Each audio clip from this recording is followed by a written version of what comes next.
What's up, guys? I'm back here with another video.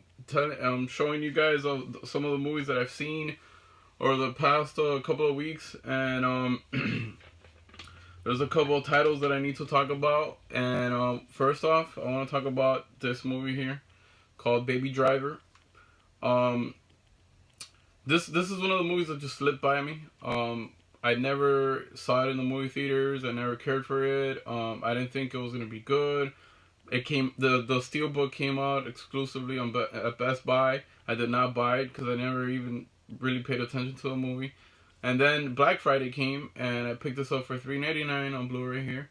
And when I popped it in, I was like, "Holy shit!" Like it was like from the start, it was amazing. It was a really really good movie, and it was honestly like nonstop. It just kept on going and going, and it has an all-star cast. And the guy that plays Baby is, he's pretty cool. I mean, he's a pretty good actor. Of course, you got Kevin Spacey, and you got Jamie Foxx, and you got the guy that does the Punisher and the Netflix series. He's a good actor too. He was there for a short period of time, but still. So yeah, this movie was really good. I highly recommend it if you guys haven't seen it. Here it has it's just a Blu-ray and digital copy, and the disc artwork is pretty cool. I don't know if you guys think it's cool or not, but I think the disc artwork is awesome. And yeah, there's a couple of notes I wrote about this movie because I do, once I watch a movie, I kind of like forget about it. But there's a couple of notes that I wrote about this that I read online and stuff. It said that C.J. Jones, the guy that portrayed the deaf character in this movie that takes care of Baby, he's really deaf in real life. That's interesting, and I didn't know that. They were gonna cast an older guy, but they casted him, and he turned out great. Also, it was said that Jamie Foxx would stay. He would stay while Kevin Spacey his scenes were going on, and it's just to admire his work. He really admires Kevin Spacey as an actor. And what else is this? I also read that all of the gunshots are in time with the beat of the music. I did not realize that until I read it online. So that's pretty cool. So I have to go back and watch it. What else? Emma Stone was originally picked to play the part of Deborah in this movie.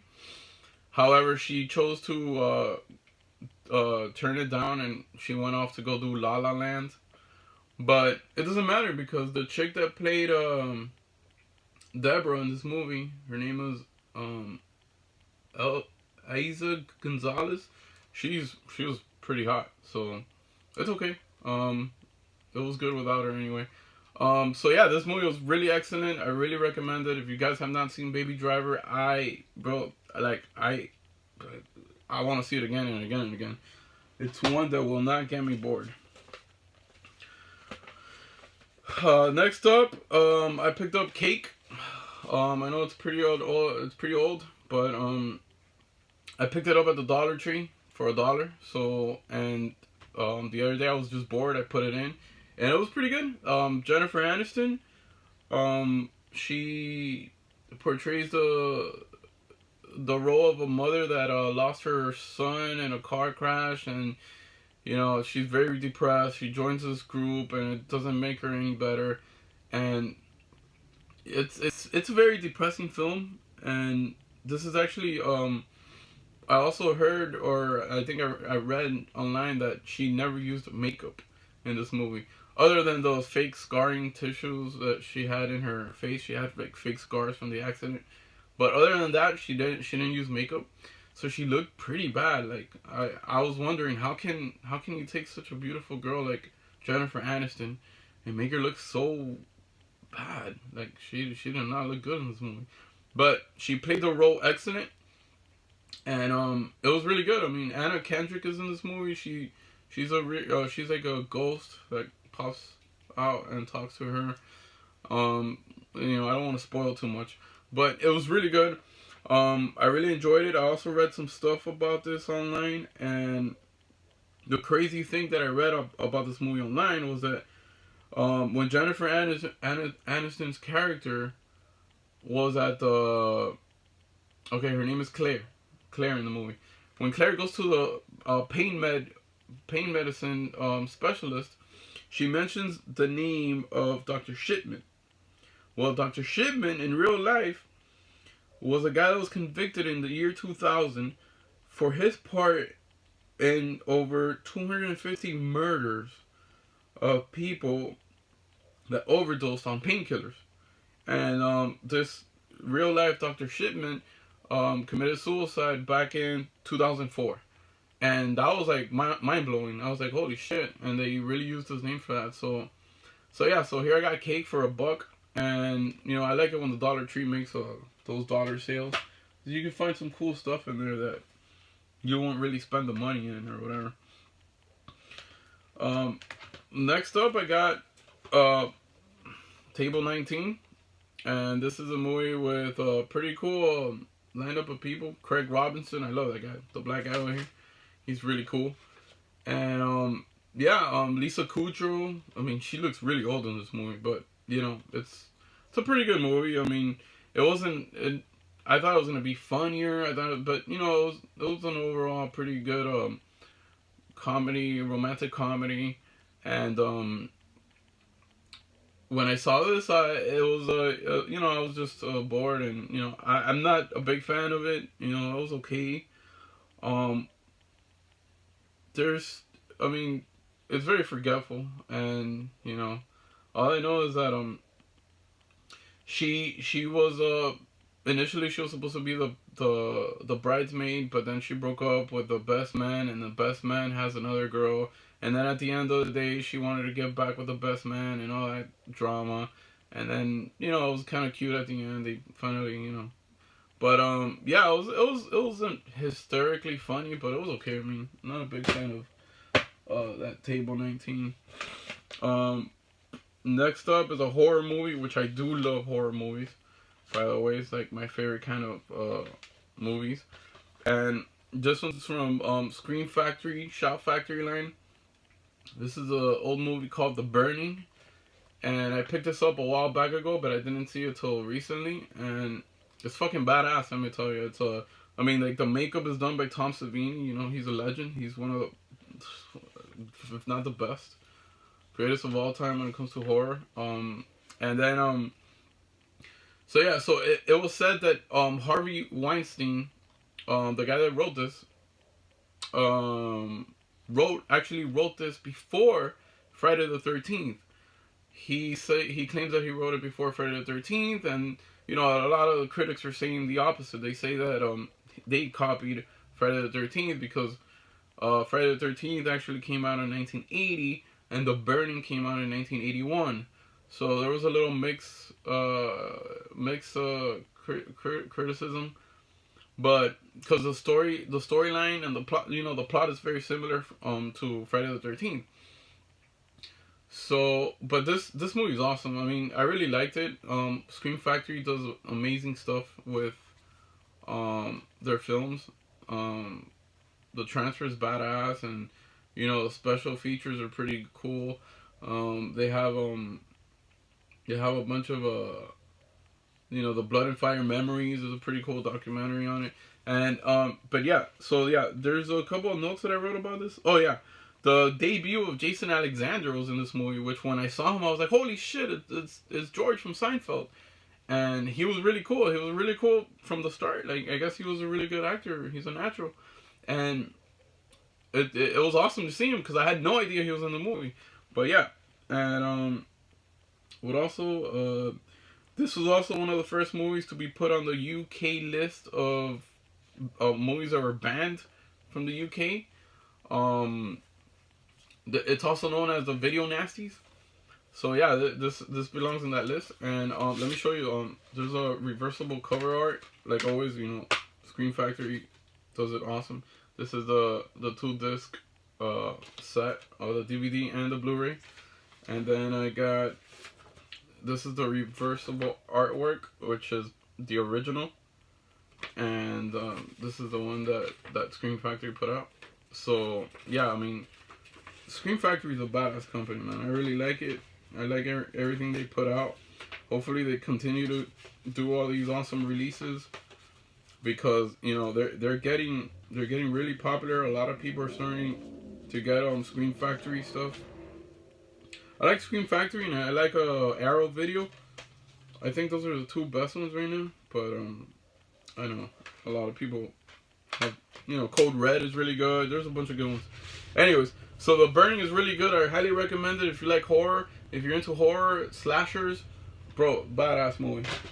I can't talk any better of it. Here I got a Canadian movie. Let me see, because they took notes on this one. They took a lot of notes on this one. Woof, bunch of notes. This is also from Scream Factory, Shop Factory, and it's Ginger Snaps. I saw this probably like 2 or 3 days ago, and yeah, it's freaking badass, man. Amazing.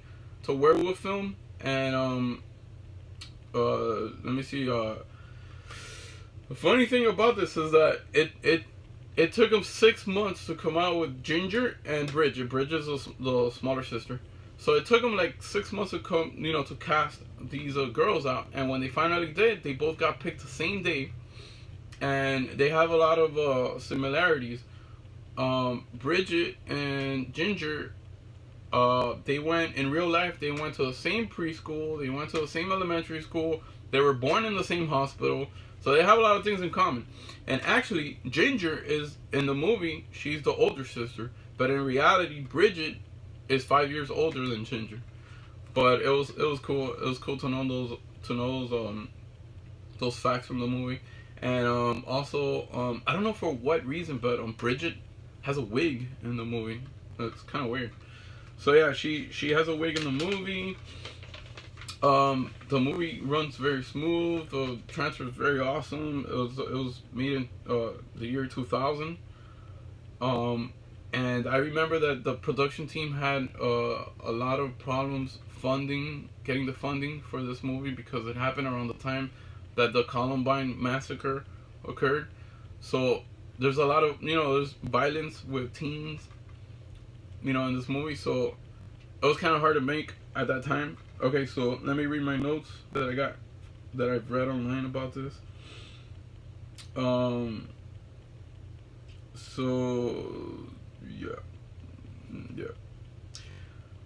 So okay, so this film is the 5th highest grossing Canadian film of the year 2001. Ginger's makeup would take up to 3 hours to apply and 45 minutes to remove. So that's pretty crazy. And the movie was shot in 6 weeks. So there you go. Those are the notes that I have for it. It does have the double disc. Again, Scream Factory is the best. And this is the, I don't like this reversible art, so I just kept it like the one that Scream Factory put. So Ginger Snaps has a really good plot. The makeup is fucking badass. Like the effects of the werewolf when she turns into a werewolf was really cool. I believe she turned into a werewolf the first night that she got her period. So it was kind of funny, but yeah.